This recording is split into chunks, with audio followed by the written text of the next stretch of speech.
أعزائي المتابعين مذيع كورة أهلا بيكم وحلقة جديدة من برنامج مذيع كورة. قبل ما نبدأ الحلقة يا ريت كلنا نشترك في القناة علشان تشوفوا كل جديد ما يخص الأهلي والكرة في مصر. بعد قرار الكاف اللي كلنا عرفناه إن مباراة الأهلي والهلال السوداني هتقام بدون جمهور، صرح الفاضل التوم نائب رئيس نادي الهلال السوداني أن القرار ظالم ومجحف وأنه مجاملة لنادي الأهلي المصري، حيث أن الجمهور هو العامل الأساسي في لعبة كرة القدم. وأكد الفاضل التومي أن الفريق بعد الهزيمة من صن داونز كان يجب على الكاف إيقاف قراره بحضور الجمهور، لأن الفريق يحتاج إلى مساندة جمهوره. وقال أنه لا يوجد قرار معلق ليس له موعد، أن القرار يقول إلى أجل غير مسمى.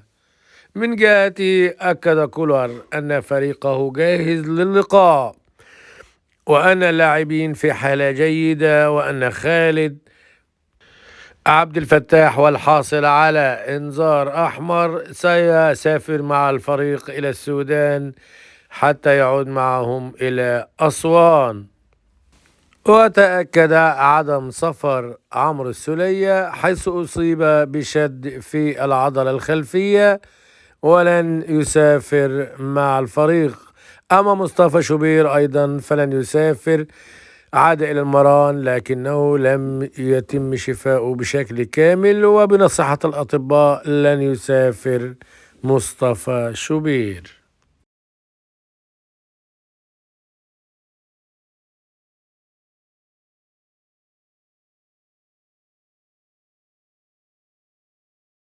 الجدير بالذكر أن فريق الهلال السوداني يضم 10 لاعبين أجانب، يسعى إلى تجنيس 2 منهم. ومن كواليس بعثة الأهلي تناثرت أخبار عن عدم البدء بمجدي قفشة في بداية المباراة.